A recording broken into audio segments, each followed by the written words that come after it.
Jewelry, by BDK, handmade magic in every hue, color in the beat, story in the line, art on your skin, let your spirit shine. Jewelry by BDK, bold, divine, crafted with love, one beat at a time. Wear your truth, let your style speak loud. This is jewelry by BDK. Stand strong, stand proud.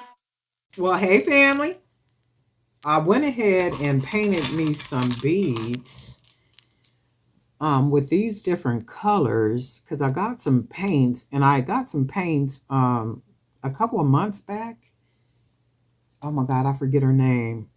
She had sent me like a nice box of paints, and a couple of these paints was in the box that she sent, and I apologize for not remembering.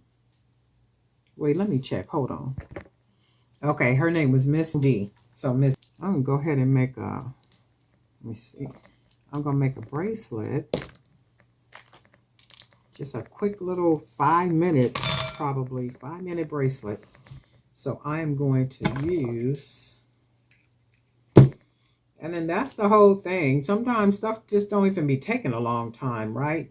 And I think what happens, we kind of get, I know I do, I kind of get into the habit of saying, well, I don't want to make a short video like that. It just don't seem like I'm really doing anything if I make a short video. You know, people probably want to see something longer or something, right? So it almost feels like you're not doing anything, like it really's not enough. But it's like, okay, well, you've created the piece, and if it only took 5 minutes to make the piece, it only took 5 minutes to make the piece. I mean, basically, that's all there is. There ain't no more. And sometimes I kind of talk my way through a video and do certain things like with my hands and all the other kind of stuff, right? But then sometimes I just don't feel like doing all that talking.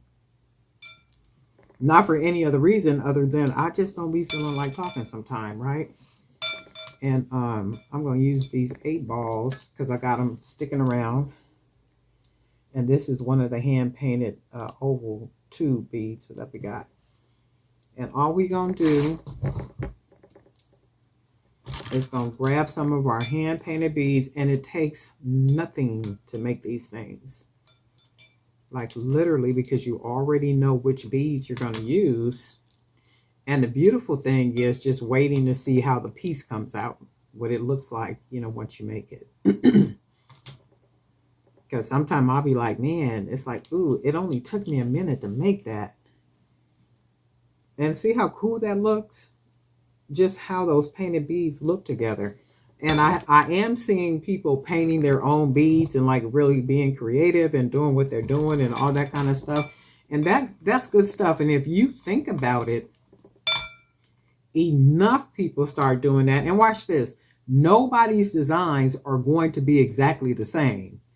So you can rest in knowing that nobody's designs are going to be exactly the same. Not unless you're just being a copycat, right? Not unless you're just really trying to copy what somebody else is doing, right? But when you sit down and you paint your beads are going to more than likely be different than anybody else's, right? So what happens with that? The more people that are painting beads and making jewelry from their beads, what happens with that? Can anybody tell me? What happens with that is it causes a shift in the market, right? It causes a shift because you have now more people creating that type of something, right? And then what happens is it's like a small fire, and before you know it, it starts to burn and burn and burn and burn and burn, right? That's what happens. Why do you think everybody would start wearing tiger eye and crystals? And because one person, then somebody else do it, somebody else do it, somebody else do it, somebody else do it, somebody else do it. And before you know it, it's full blown. And it's basically, well, this is the standard. This is what this is supposed to be. No, you can't tell me what something is supposed to be. I don't have to make what you're making. I don't have to do what you're doing. My creative mind doesn't speak to me that way. So it's like, no, you make what you make, I make what I make, right? And I am seeing a lot more people who are painting their own beads, and they're creating some beautiful pieces from what they're painting. And that is another way that you can disrupt the market. But you have to just keep trying. That's what disrupting the market is. You know, you got to just keep trying.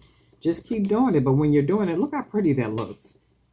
So if you're out there selling and you're making bracelets that look like this, they're beautiful, they're bright, and all that good stuff. And remember, you have to be at the right place to be selling stuff like this. You can't be at the cowboy market where they having a rodeo. Chances are they're not going to buy this because they're not the market for this type of bracelet, right?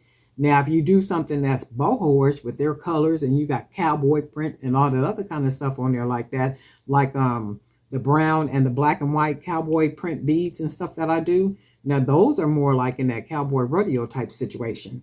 But you got to be careful where you're selling that too. You know, search the markets and do all that. It takes work. It don't just take saying, "Ooh, I'm gonna go to that place right there. Let me pay my money." And no, you got to do a little research. Do a little research and remember quality. People looking for quality. You know, and I say that in just about every video. And there's a reason why I say that, because people are looking for quality. If they're gonna spend their money, they're gonna spend it on quality. They're not gonna buy no trash. Those days are over, feeling sorry for somebody because they're out there selling. You know, people money is tight. And what they got, they holding on to it, and they're just not giving it away. They're just not going to do that. But if they like something, you know, they're going to buy it. If they see the quality in it, they're going to buy it. You just got to present yourself and what you're making, you know, top notch. We're going to cut this. Pull that in. Just a quickie. And this is how quick stuff be happening around here, right? Just this quick. And then I'll be on to the next. And I literally be on to the next. Now that's pretty. You can't tell me you'll be somewhere and you're selling just stacks of bracelets like this, not particularly in this style, right? Just different prints, different colors, very unique. They could be even the 10 millimeter, 12 millimeter, 16 millimeter, whatever millimeter you But anyway, favor. If you have like all different type of beautiful bracelets on your table, no matter what the size of the bead is, and you've painted those beads, right? You can't tell me, and they're top quality, you can't tell me people are not going to want those. People are going to buy them. They're going to, if you're at the right market, right? And you're at the right market, because if you think about an event, anytime, everybody go to events, everybody go out, we move around, we do what we do, right? The mindset is anticipation. So when you go to, let's say, a music festival, street fair, or something like that, you're anticipating the reality that you're going to spend some money.